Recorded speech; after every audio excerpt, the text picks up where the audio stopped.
Good morning, everybody. I am Sara Finkelstein with Signature Advisory Group and YourMedicareLady.com.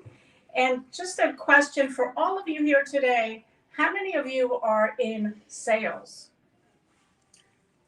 Okay, majority, right? Well, do you ever have to deal with, when you're talking to clients or prospects, dealing with something called objections? Never. Oh, lucky man. You're the Wow. one. We have to talk. How do you think? So how many of you have heard of this author, Jeffrey Gitomer? He's been around a long time and he's written a whole bunch of books. But this is the revised version of his book from probably 20 years ago, The Sales Bible. And I love him as an author because not only the information that he has in his books, but also the pages are colorful. And some of the pages have graphics, which makes it fun to read, in addition to what you learn from it. So this is Jeffrey Gitomer's Sales Bible. And I got this book as part of a birthday present from my husband, Paul. Oh, So he knows how much I love Jeffrey Gitomer. And I actually do have 2 copies of the Sales Bible from the one he wrote many, many years ago.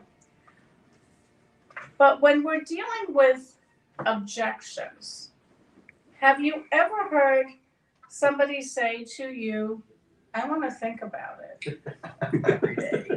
Every day. And how do you handle that? What do you say? What is there to think of? Okay. Right. Okay. What part are you thinking about? Sales Yeah. 101. Yes, right, exactly. Here's another one. We've spent our budget. I have to talk it over with my partner, my wife, my cat, my mistress, my broker, Yes. my attorney, my accountant, or my shrink, or my friends down at the pool, right? I have to talk it over with those people. I need to sleep on it. How many times have you heard that? I need to sleep on it. I never purchase on impulse. I always give it time to sink in. Good. What are these? These are really excuses, right? Excuses. They're not the real reason that they're not moving forward, but these are just excuses that they give you. I'm not ready to buy yet. Get back to me in 90 days. We'll be ready by then. What do you think about that one? Does that ever happen, that they actually are ready in 90 days? No, it's just an excuse. Quality is not important to me. Oh my gosh. Really? Really? Wow. Business I hadn't is heard that. slow right now. Or our ad agency or our department handles that, whatever it may be. So what is the true objection? Fear. Fear, okay. They don't have enough They information. don't have enough information. Most true objections are never stated, okay? They don't want to tell you the real reason why they are objecting. 90% of the time when the prospect says, I want to think it over, or gives you a stalling line, he or she is really saying something else. Perhaps they don't know you yet. Correct. Absolutely. Could be a bunch of reasons. So here are some of the real objections. They don't have the money. They have the money, but they're too damn cheap to spend it. I didn't say that, it's in the book. They can't get the credit they need. They can't decide on their own. How many times are you talking to somebody who's not the decision maker?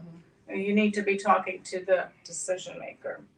Doesn't have authority to spend over budget or without someone else's financial approval.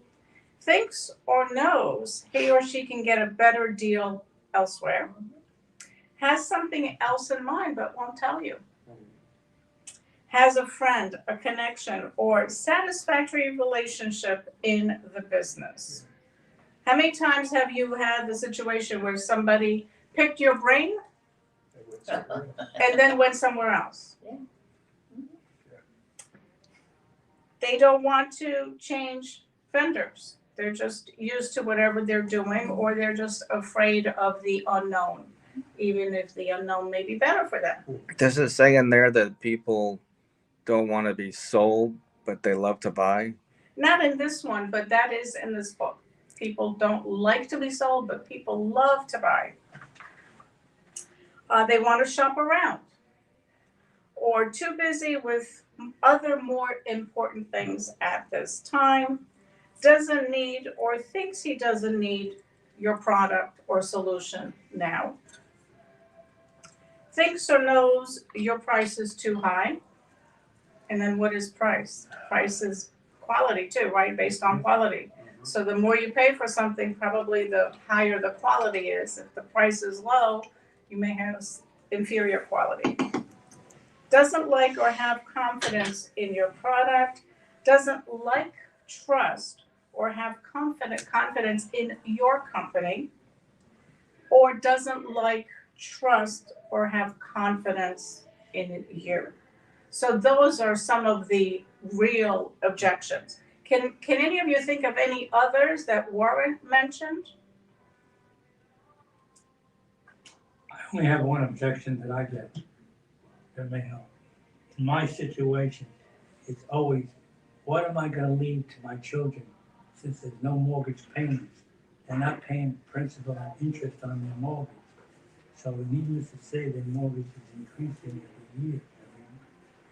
So that particular point is always, what am I gonna leave my children? Point is, in 15 years, I never had one where their children gave money to help their parents. The parents always gave money to their children. I've been doing it wrong all this time? That's Their what I- entire life. Yes. And sometimes people in Doing it wrong. retirement don't do the things that they were planning to do, like take those trips or the sports car or the retirement home. Because why? Because they want to leave it to their children. So they sacrifice themselves. And then what happens when they're gone? Their children go on the trip. The children buy the sports car or the fancy home, right?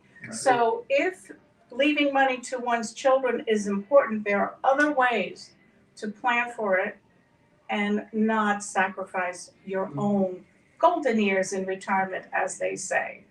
Anybody else can think of any other real objection? No like and trust, really. Okay. How do you try to delve, when you're talking to your client or prospect, how do you try to delve into what is the real reason that they're objecting? Yeah, or how do you really overcome those objections? Mhm. Mm-hmm. And I find in my business that you never can go in there on a one-time sale, because we're selling something that we need to educate our client on. And it takes probably on average about 5 face-to-face or phone calls, and those are all processes of education. So you're taking the fear away, you're taking the unknowns away from this individual. Till finally, you have, by doing that, you have overcome his or her objections. And so it's, I agree with you. money in your pocket. What else do you want to talk about, okay? Tax savings and reduce your tax liability. Do you not need to do that? Oh, yeah, I understand now. I agree with you.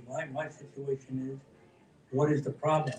And many times, they don't tell me what the problem is. Right. The hard part is finding what is the objection.